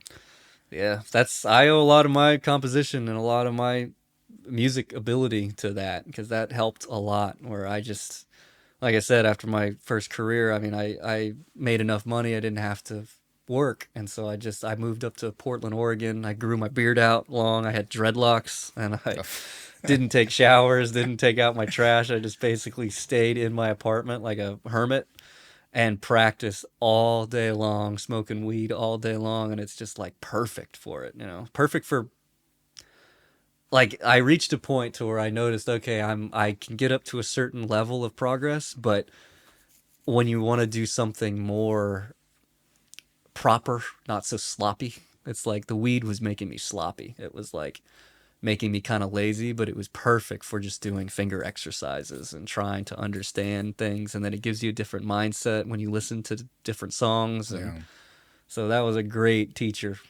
growing up for my music ability. But I eventually realized, like, I can't do this anymore. Or I got to do it sporadically now because I'm becoming too out of it, too zoned out, too lazy sometimes. So Yeah, I think also it's about the quantity of weed. I think with time, when we get older, the body cannot really process the THC as it used to be. Mm-hmm. And also I really love weed. I think weed really helped me because it's either would be weed for me or alcohol. Yeah. And I tried to get my worries down with alcohol, but it didn't really work out. It felt really bad in my body. Healthy 20s. But then I realized, okay, it's better to smoke weed. I feel better afterwards. No hangover too. That's the best thing. Yeah, exactly. Smoke as much as you want, and you might just have like a fuzzy head the next day, but you're not like puking and can't get out of bed like alcohol beats you.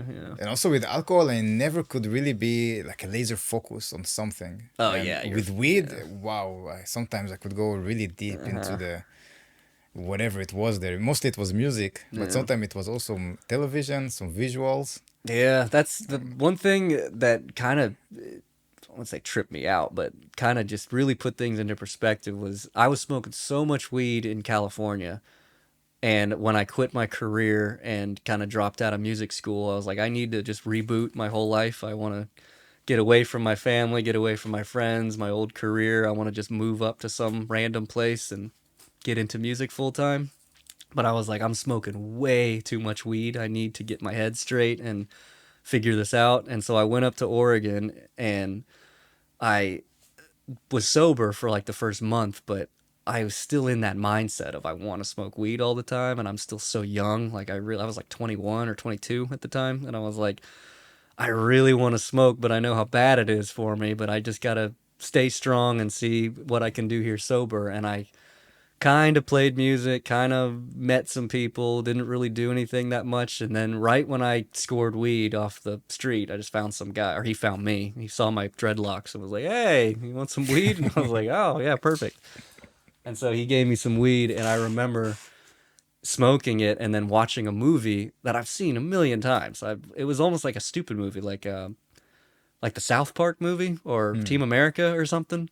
The music in those movies that Trey Parker does is phenomenal. Like Yes. even though it's like a cartoon and it's like, or puppets or whatever, it's like if you really listen to the music, it is brilliant. It And is. I remember sitting there stoned listening, and I'm like, I've seen this movie like 5 times, but I'm just now really hearing or really listening to the music, and it just sparked up my interest. I was like, all right, I'm gonna smoke weed again, and I'm just gonna start.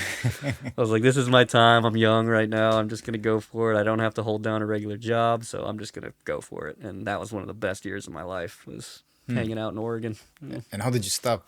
Now you don't smoke as much, Took or even at all, right? Coming to Berlin Yeah. took a long time, because like It's I funny. said, when it got legalized, my addiction just got way worse, like way more copious amounts, and buying it every day or buying it every few days the second I run out. And It's also very expensive to buy it from the authorized stores, right? yeah, in- now in that LA. they're taxing it like crazy. It's Yeah, so you tax ridiculous. the federal state, right, Yeah. which is the whole USA, then the actual state, And the sales tax. And Yeah, it's, I know. I it's mean, like 40% more on the price. or yeah, something like totally. that. It really is. Like I'd buy, like, say you buy an eighth of an ounce for like a normal price to be like, I don't know, 50, $60. How much is it in grams? 28 20 grams. for, oh no, an ounce is 28 grams. 7.5 is All an right. eighth. Yeah. So it would be like, yeah, $60 maybe, something like that. And then you would look at the receipt, and it would be like, oh yeah, sales tax and federal tax and da da da da. And it's like, holy, now I'm paying like $150 now when I was originally just paying 60. It's Yeah. like insane. In the US, they don't like to show the price with tax. They add it afterwards, right? Yeah. How does it afterward, go yeah, there? Yeah. It's so interesting. That's what you always have to keep in mind. Like, oh yeah, this is really a box of cereal for like $3 or $3.99, but with tax, it's gonna be about $5. Why are they doing that? Make more money? It's so weird. You go to the cash, to the cashier, and then you need to pay, and bam, 30 euros extra. I know. $1, sorry. Yeah. It's a different place. Yeah, So, I don't yeah. like it so much. Yeah, Here you also have it sometimes when you want to pay for the bottles. Oh yeah. They add the deposit there. Yeah.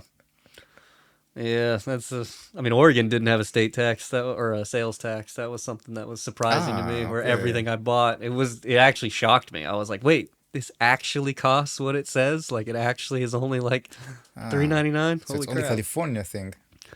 Not only California. I think it's actually a fewer states don't have a sales tax. I think most of them do. I think. I could be wrong. But California definitely. Yeah. Oregon not. California is also the most expensive state, right? And the most regulations. It takes forever to build anything, if you can even build something. Because like my parents have land and property, and the trees are so sacred. All the environmental protection stuff is so sacred. If you want to build anything, like solar panels, they take years to be put up, and it's like, this isn't even worth it, you know? Oh, wow. Solar panels might be good for us as humans. Yeah. I don't know why they do it, but some places have some weird regulations. I think it's just a very old system. Yeah, and it's like if you want to build like a solar panel, like my dad, we have this hill that's perfect. It gets all this sunlight, and it's just a barren dirt hill. And my dad's like, all right, solar panels will go right here, and then we can make that transition, and our electric bill will be way less over the course of the next 10 years. So I'm going to look into this. And they're like, oh, well, first of all, it's going to cost this much money for us to even like walk on that property. We have to do an environmental survey first to see if there's any endangered species or any endangered plants or whatever. And then to house the battery, you have to build this other regulated shed that's in a very specific spot on your property that won't catch fire, because fires are such a problem in California. true. And like, it makes sense, but it's like, oh, you have to jump through so many hoops. Drives you Yes. crazy. Usually it's just stupid procedures that someone made and they got stuck. Yeah. I'm listening to this book from Elon Musk, his old biography, and I'm halfway there. And one of the things that I took from this book is that he just questions everything. Yeah. So they had to use something for the SpaceX shuttles. They had to use something to cool it down. And all the air conditioning that you would find or the cooling down systems were specially made for rockets to go to space. And the price is the same, you know, like millions of dollars just to have this unit to cool down your rocket. Yeah. And then Elon Musk thought, what about the air conditioning that we have here in the room? How much it cost? Yeah. And then he just took it and then he modified that. And Yeah, so that's great. it saved millions like that. Yeah. And I believe everywhere it's like that, you know, if you want to do something good, and if you want really to lower the price so everyone can benefit, you have to go to these regulations and to have some wars with them. Well, yeah, and most people, I mean, Musk, I mean, he's a genius, so he knows everything about everything. So, but most people, yeah, they just kind of listen to Yeah. what the professional says and like, okay, I guess I have to do that. The And it's- government told us, Yeah. so we have to do that. Yeah. So, California is pretty open state as well, with the mentality of the people, at least for what I Yeah. felt there. yeah, compared to the rest of the U.S., it's pretty liberal and pretty, tolerant. Yeah, So- like they had the first gay marriage approved in California, right? Yeah. No, they were not the first. I don't know if they were the first. Usually it's they're quite- Washington or Colorado that's the first with Yeah, stuff. They were the Colorado, first with yeah. weed. They might have been the first with gay marriage, but yeah, I mean, we got the Bible Belt. You know what the Bible Belt is? No, what is this? It's the panhandle. If you've got, I mean, you got all the states in the middle, which don't really have anything, like Kansas, Wisconsin, Nebraska. It's like farmland mostly. They're not really, they're still kind of the same type of people, but the Bible Belt is like the South, like Georgia, Mississippi, Florida, Louisiana. And the reason they call it the Bible Belt is because almost everybody there is super, super evangelical Christian. And so that's where a lot of the intolerance comes from. And the racism and all that. And so that's the stereotype that they deal with. So a lot of America is still, you know, in that mode, but usually the coastal states like California and New York, they're a lot more tolerant because there's so many immigrants that come there, you know. Yeah, I was off with you. I was checking the PC. Let's make a break. I just want to make sure that it recorded everything. I had some issues with that, so let's take a tiny break.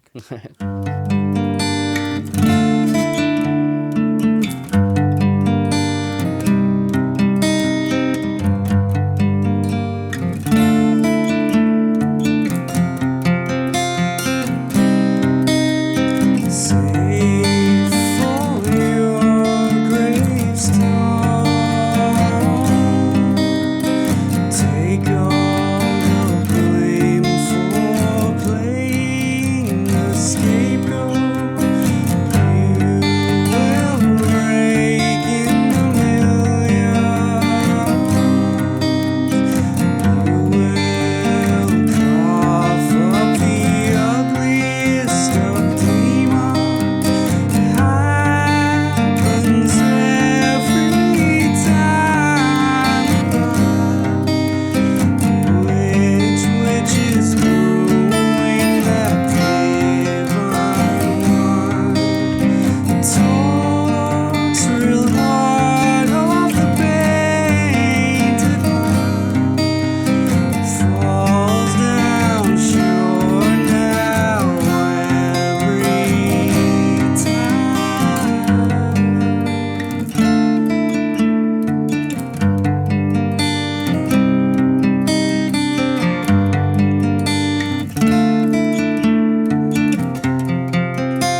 We're back from a break.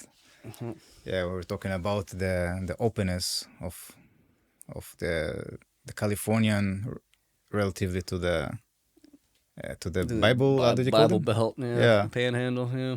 It's just, I mean, all those stereotypes that you hear about the South, and that it's not completely true. Like, there are a lot of really good people there, and they are more tolerant. But yeah, the stereotypes do exist down there, and I think it's because of that kind of isolation that they have, and they like to keep to their own. Where, like, if you're not Christian and you're not white, they're like, we're gonna judge you. Usually, I'd But say. there are a lot of black people in Georgia. I know, That's what I yeah, know. yeah. There's a lot of black people in the South. Yeah, Yeah. It's just, And they still feel racism towards them. oh yeah, Oh, yeah. Usually, it's a huge place, America. It's not even America. It's the United States of America. yeah. That's something I learned when I came here. It's like, I dated this girl last year. She's from Brazil, and I was hanging out with her friends, and she's like, when you say America, it's like, that means us too. Like, we're South Americans. Like, you're not the exclusively America. It's like, and then I learned to say the U.S. because that's like just more correct, I guess, and it's just more like, it helps explain it a lot better. Yes, but if you drop the A in the America, then you know that you're Americans. America. Yeah, Brazil is also huge. It's almost the same size as the USA, right? Even bigger. I'm not so sure about the could size. be bigger. Yeah, it's pretty freaking huge. Yeah. Yeah, how is it possible that Brazil is so, I don't know, not as powerful as the USA? I'm curious about this because there are some mega countries there. Yeah, But they're probably just- because of the Amazon, like the crazy creatures that are down there and the climate and all that. You Like, think?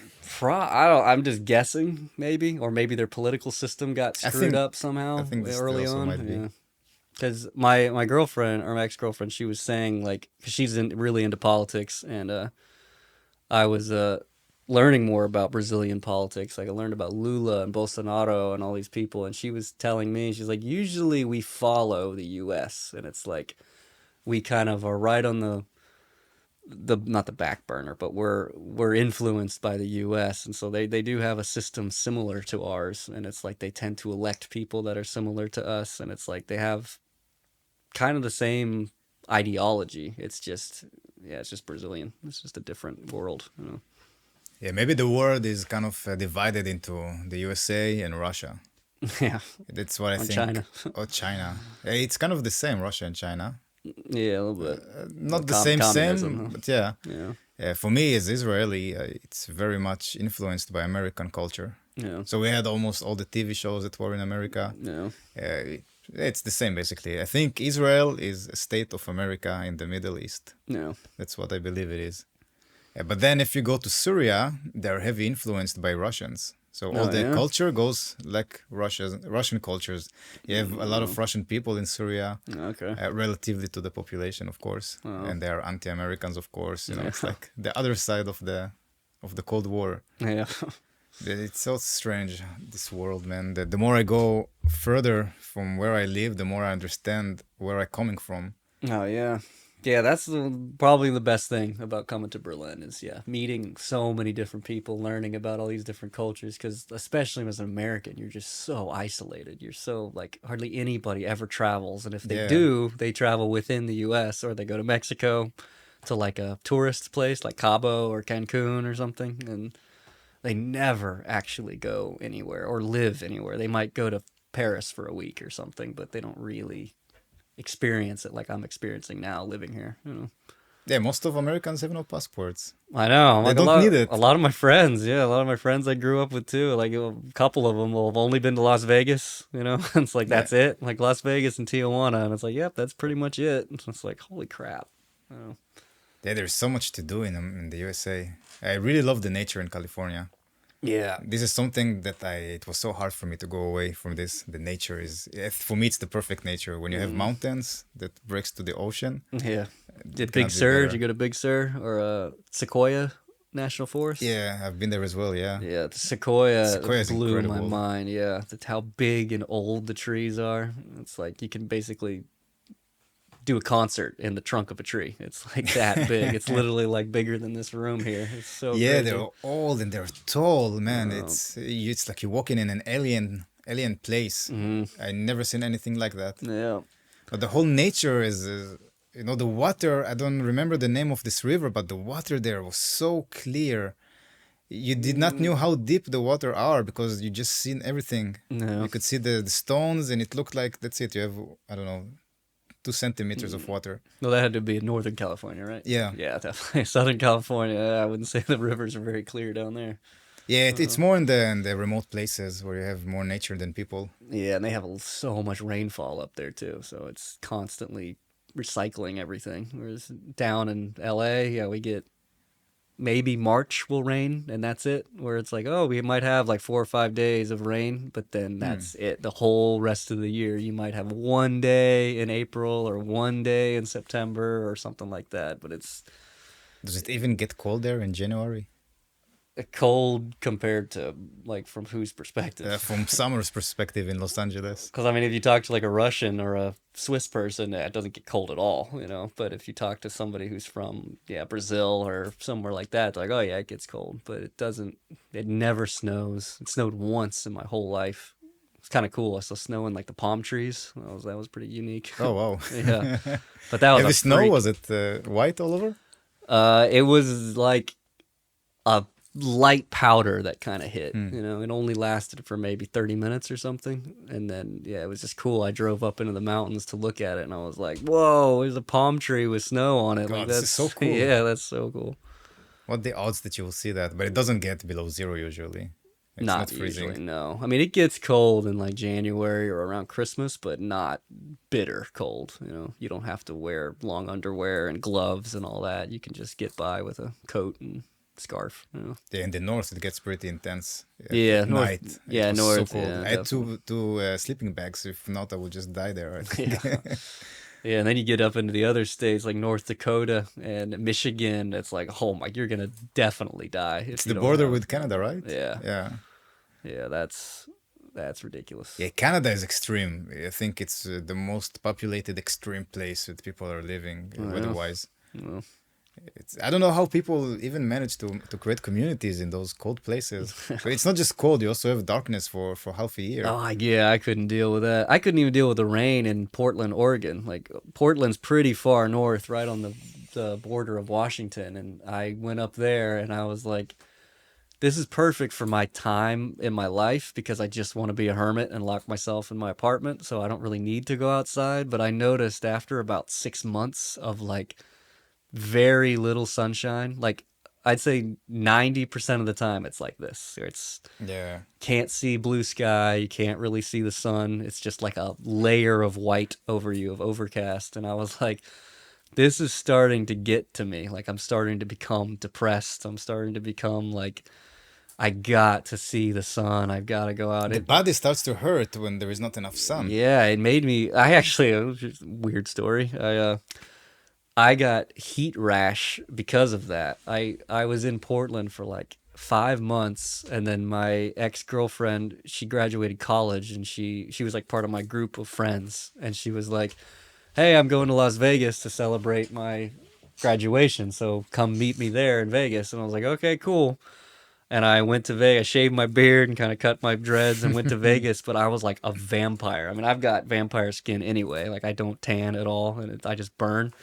But I got such a shock from going from no sunlight for 5 months to, I mean, this is in Fahrenheit, so let me try to do it in Celsius, like 44, 45 degrees Celsius Wow. in Las Vegas. So They it was like, measure it in the shade for those who don't know. yeah, it's Yeah. like so in Fahrenheit, I think it was like 114 when I was there. And I remember like you can't even stand outside because it's burning you so bad. And I remember Wow.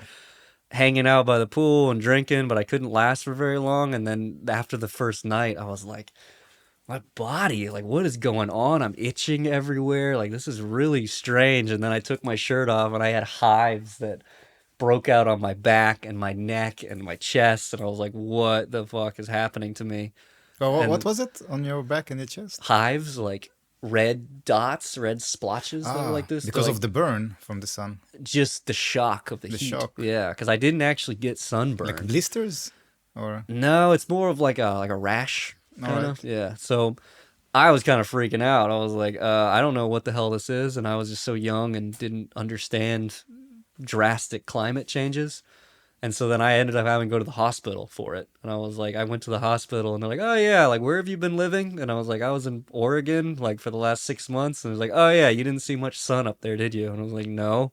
And he's like, now you just shock yourself immediately by coming to this insanely hot heat wave that we're going through. And he's like, yeah, you don't have the skin for it. You don't have the body for it. You shocked your entire system. And so I had to take a bunch of antibiotics or whatever they Wow. gave me. And I was like, holy crap, I can't do that anymore. Wow, I never thought you can have so much damage from just being exposed to something like that. I mean, I did. I mean, I think it's because my skin, I don't tan and I literally have like vampire skin. So it's like, I think it just shocked me big time. But Yeah, if you went to a hospital, it must be intense. well, and I wanted to find out what it was too. And I was like, I don't know. Like, what if this is like an STD or something weird? I don't know what the hell this is. And then they're like, oh no, that's heat rash. Because once I explained the situation, and then they were like, yeah, right now it's blistering hot. So we've had a few of these cases. Oh. Man, this is really hot, 44 degrees. Yeah. I've been in last year in Portugal and it was similar. Yeah. It just reminds me how crazy it was. Everything that was out there in the sun, you cannot touch it.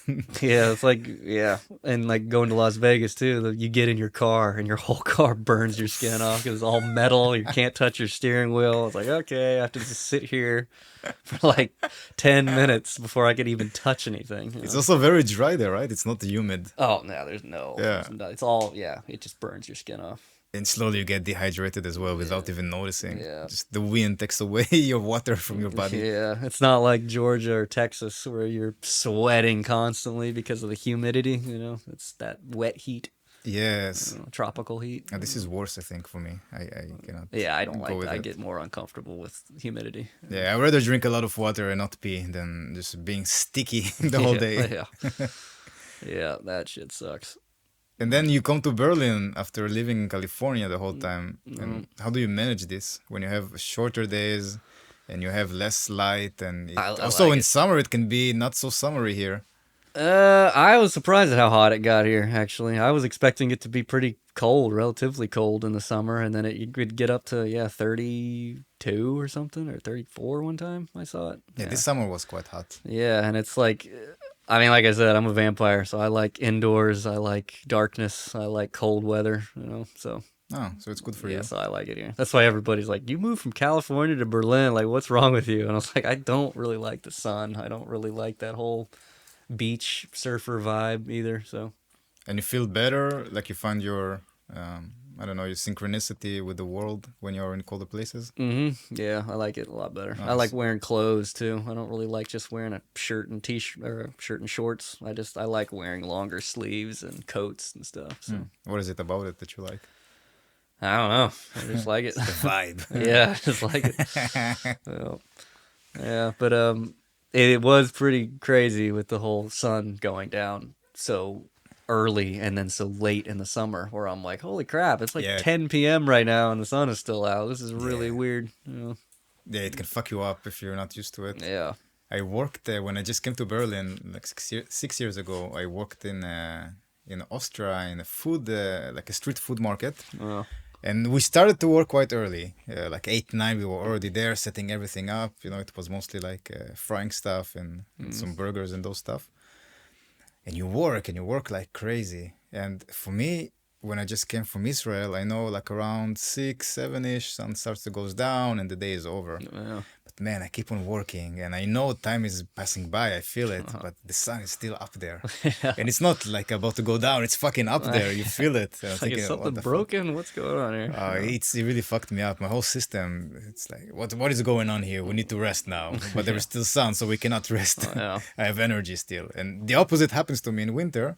When I wake up in 7 a.m., I usually wake up quite early. So like 5, 6, it's my time. Wow, yeah. Yeah, this is why I love the summer here so much. But in winter, I wake up and it's like dark for 2 hours. Yeah. And I don't know what to do with myself. It's tough. Yeah, see, I when I find days like this where it's overcast, I'm like, yes. Like I don't like it every single day, but it's just more of an excuse to kind of sit inside and play music or not really do much. And it's like, that's what I really like. Yeah, photography wise, that's the perfect. Yeah. Because you have a huge diffuser on the sun. Yeah. Yeah. But yeah, I really like it here. I'm definitely gonna be here till my visa's up in summer of 2025, and then depending on how everything goes here, I'll either renew it or I'll go to Vienna maybe. Vienna. Yeah, I'd love to go to Vienna. So, I'm curious about Vienna. I've been in Austria a bit, but not Vienna. where do you go in Austria? It's more like it's called the Innsbruck, one of the cities. Oh yeah, And also Salzburg. But Innsbruck was very, very beautiful. yeah. I was in Linz as well. Austria was the first country I ever visited when I went outside Israel. Oh, So wow, cool. yeah, I went to Munich with my parents, and then we went straight to Austria. We had like a nice house that we stayed there for a week, No.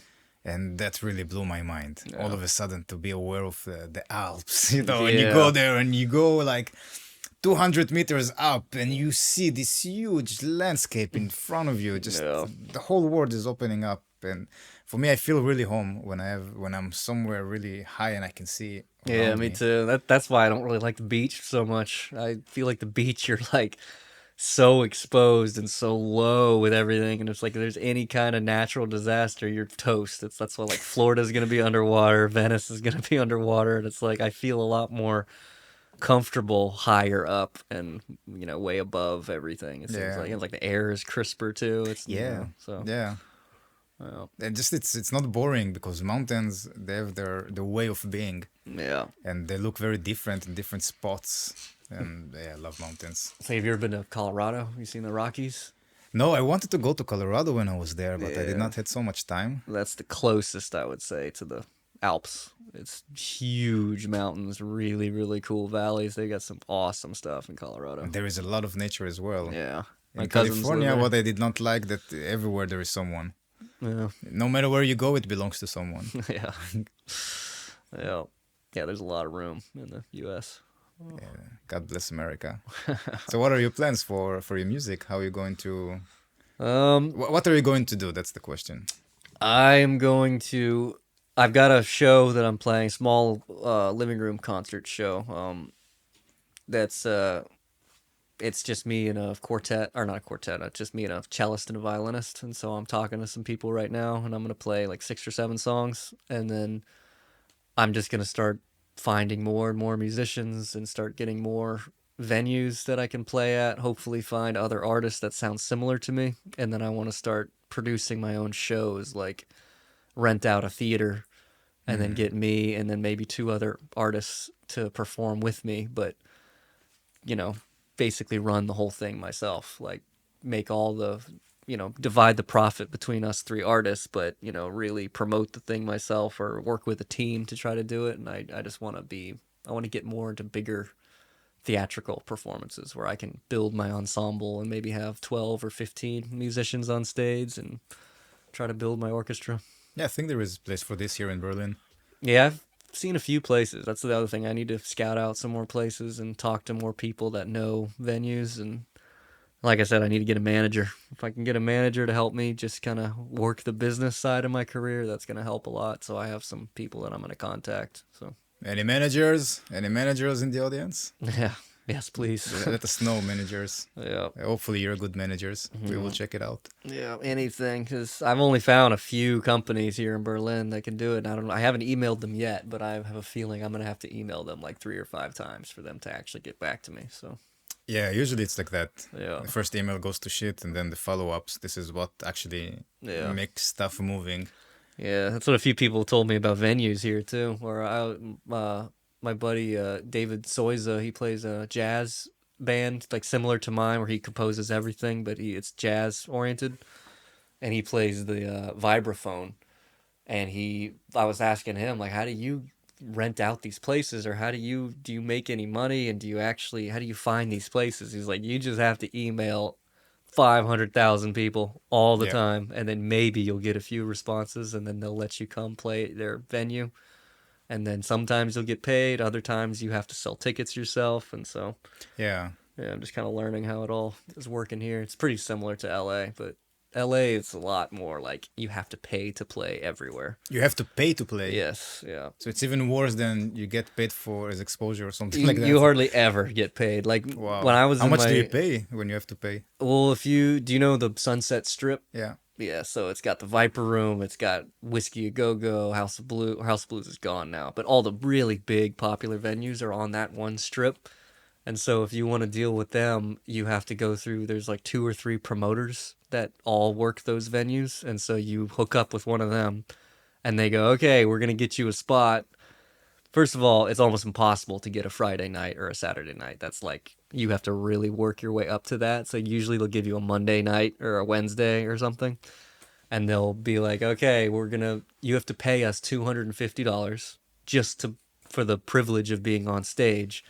But we're going to give you a big stack of tickets that you can just eat or you can sell them if you want to. And usually smaller bands that don't have a huge following, you don't want to charge your friends and your family. So it's like, all right, maybe I'll charge half price or I'll just give them to them for free so they can at least see my band. But it's like, you have to pay at least $200 to $300 just to be on stage to play at those places. But you get 100% from the ticket sales. If you can All actually right. sell those tickets, but you get nothing from the bar, you get nothing from walk-ins that come in. It's all like they give you these tickets and they're like, good luck. We know you're not going to be able to sell them, unless you're a badass or unless you've got, 1 million followers on social Yeah. media, you're not going to be able to sell those. And How make many a people profit. can go there in the Whiskey Go Go? Or what's the general capacity of The this? Whiskey can hold a few more people because they have a balcony, probably 200 to 300 maybe. I'm not really good with crowds of So people. it's not huge arenas. No, it's just a club. It's just like Yeah. a smaller club. Yeah. I think it's doable. It's not so bad actually. Maybe here, but in LA is really hard to get people to pay for music. Yeah. If they don't know that you're already famous or you're really popular or you've got a hit song or something or you're like a really hot chick or something that they want to go see, it's really tough to get them to actually pay to come see you. That's the challenge. Yeah, because they got to pay for parking. Everybody drives in LA. Yeah, So this is true. You got to pay for parking. You got to find a parking spot, and then you got to pay for all the liquor. And yeah, so they add all that up, and they're like, I'm not going to pay $20 for a concert ticket for my friend, So Yeah, there's so many hidden costs that yeah, I did not think about. that's one thing that sucked about LA is everybody drives. Nobody takes public transportation at all. And so when I was at like my peak, right before the La Mirada orchestral thing, I was renting out this theater called White Fire Theater in the Valley, and it's like a 500 person or 500 seat theater.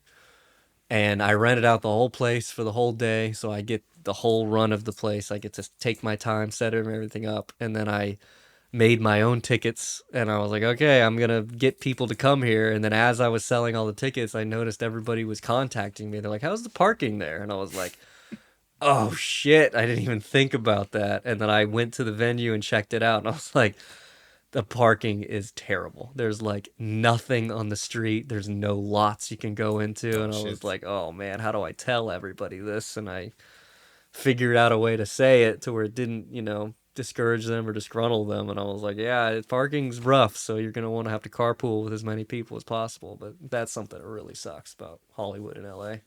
Yeah, the public transport is very bad to begin with. Yeah, nobody uses it. I don't know anybody that uses the trains or the subways or the buses. It's I very used it rare. when I was there in the beginning, and then I bought a car. Yeah, well, that's my friend from Switzerland. He used it, I think, for like maybe a couple months, and he's like, I gotta buy a car. I'm like, yeah, It just takes a long time. yeah. California is huge. It takes forever to get anywhere. Yeah, And also the people are not building high; they spread out, yeah, so which makes it even bigger. And then the distance is huge. yeah. And it's just the public transpo is just not good compared to like even New York or somewhere else like that. They just don't care about it in LA. Oh, Yeah, and then people adjusting, they buy cars yeah. until you have a different problem because there are crazy traffics as well in Los Oh Angeles. God, yes. That's like pretty much because my family lives in Agora Hills, which is like 30 minutes southwest of LA. And anytime you need to go into LA or Hollywood or Beverly Hills or Burbank or any of those big places, where a lot of businesses happen or any opportunities happen, it's like from 3 p.m. to 9 p.m. It's like no point in even just driving. stuck there. Yeah, it's gonna This take is so you frustrating. A 30-minute commute, normally it'll take you around an hour and a half, 2 hours probably. Wow. And you have to connect to like 3 different freeways, and it's like, oh my God. So you're watching the clock and you're like, my appointment is not until like 5 p.m. I'm going to leave at 2 and then get down there and just eat something or grab a drink or do whatever, just so I don't have to sit in my car for 2.5 hours going 2 miles an hour. It's the hidden costs of living in a big city. Well, Also in Berlin, there are some costs living in a big city. And I thought about it. Big cities are usually for poor people. You get more poor when you're living in a big city. yeah. Everything just costs more. Either it costs you more money or more time or more effort. Yeah. I've been with my parents in Netherlands just like 3 weeks ago. And we found a place 30 minutes from Amsterdam. Really, really remote. Yeah. You have more cows and sheep than humans around you. Yeah. But the quality of life was so good, man. I met a guy there, and apparently he have his own cows, so I could get milk from him, unprocessed, healthy milk, Well, and also the cows themselves where he grows, So then he slaughters one of them, and man, it was the best food I ate in a long time. Yeah. Also here I can find it in Berlin. It takes a bit more hustle, but the food. For 1 kilo of this high quality food, I paid very, very little price. yeah. And it's even more than half cheaper because the quality is better. So you pay half the price than you will pay normally in the city, but the quality is 10 times better. So Yeah. it's like you pay maybe a tenth of the price.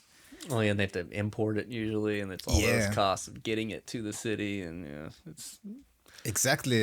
And then outside the city, you might have a bit less, but I think you can live in such a difference with your life quality. that's like buying houses in California. Or Southern California is a pain in the ass, and it's like when my sister was buying a house, it's like you can get something in Burbank or get something in Agora Hills, and it's like I don't know, a 2-bedroom, 2-bath for like 500,000 maybe, or $1 million sometimes. Like if you're trying to buy something on Malibu and the beach, oh my God, it's yeah. like $3 million for like a wooden shack on the Yeah, side of man. the road. So it's like when she was looking into houses, she bought a house in Burbank and it was reasonably priced and it was a good 1-bedroom, 1-bathroom. And then she was like, let's just for fun, just look up places like in Utah or Colorado or just on the east coast of California. And it's like you can get lakefront property, 5-bedroom house, like 3 acres of land, and it's like $200,000. I was like, oh my God, Yeah. just the difference is insane. Yeah, here you have Portugal. You can get crazy places there. Wow. You can find like 10 hectares in 50,000 euros. Yeah, that's insane. Yeah, I have some friends who bought their land in Portugal. They almost bought the whole hill, Yeah. and they have in their farm they have already the trees for the fruits are ready with the whole water system around it. Everything is prepared. They might need to renovate the house a little bit, so they have their own hill with already working water systems and trees that are giving fruits. Yeah. And also the trees were designed so they will have different trees giving fruit in different times, so not all of them will give you That's cool. everything. They paid like 50,000 euros, 60 maybe with all the taxes and renovations and stuff. Yeah, This is nothing. Yeah, that's really nothing. In Portugal? Yeah, Wow. yeah. Wow. It's a bit more far. It's not close to city, and also the big cities in Portugal are not Berlin or London. Yeah. But it depends how you want to live, and I think today we have a lot of options online. Oh yeah, that's something I love about my job is I can do it anywhere. I don't have to be confined to one city. Yeah. Because I sell music or do random like short film scores or theme music for something, and it's like I can literally go to Antarctica as long as there's internet access. I just compose it and then I can send it through email. It's perfect. Yes. It's even better for musicians to go in different places Yeah. because you get your networking better, you get more inspiration from other artists. That's kind of, what I plan. I'd like to build a nice foundation here in Berlin, find a nice hub of musicians that I like to play with and hire, and then, find some cool venues to play. And then when I move to either Vienna or Prague or Zurich, or I don't know where I'm going to go, but I'd like to be able to come back to Berlin maybe for a month or something or a couple weeks and play some shows. And I've already got people here that I can work with and just start doing that in different cities. I think that would be pretty cool. Yes, yeah, I agree about it. It's a good plan. let's finish with that. With good plan of taking over Europe. Yeah. Cool, Cody. Thank you so much for coming, brother. Well, thank you. It was a really interesting conversation. Before you just go, how can people find you? How can people contact you? Basically, you can go to veilonline.com. So that's veil, like VEIL, and then -online.com. That's like my main website. And then my Instagram is Veil Media, which is VEIL Media. And then that'll link you to whatever. And yeah, I'm on Spotify, but you kind of need to find out what songs you like on my Instagram or on my website before you can find me on Spotify, because it's kind of tough. I have a couple live albums on there, but you have to kind of wade through the other Veils and the other bands that have Veil in the name. But I think if you type in Cody Gill too, that'll help. You have to go through shit to find good stuff. Yeah.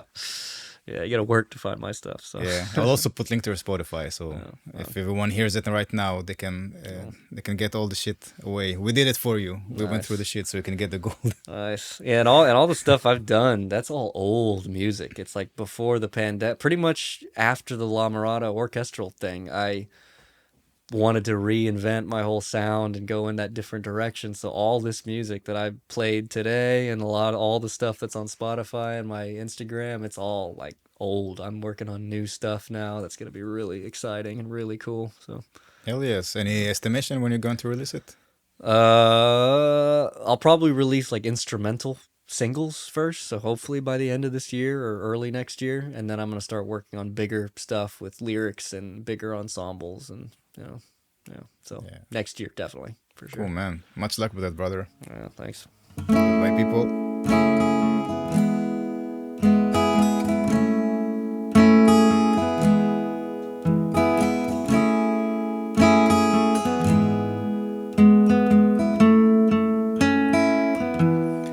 Burning sun in the sky, withering elderly things die, midnight hours passing by. Please don't close your eyes now, baby, don't you cry.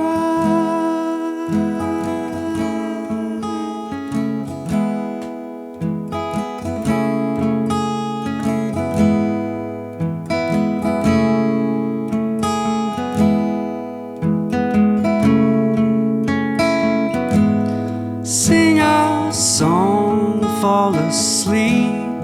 No more time for counting sheep. Things are not as what they seem to be. So please don't close your eyes now, baby, don't you cry tonight. Love it, the falls, the bends, the more it comes, I'm blind to see I love you, and love is a paradise.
Io sono mia madre, la seta, il pace, il treno fantasma.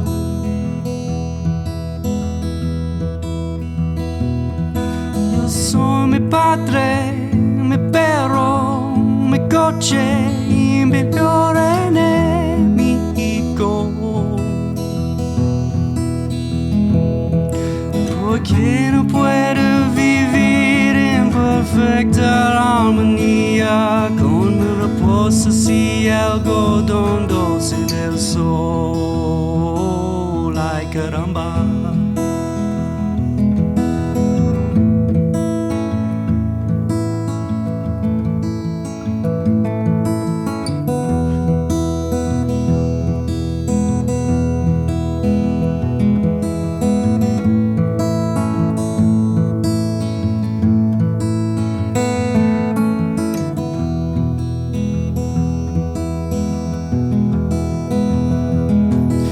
Sono mia madre, zetta, pacca, il treno fantasma.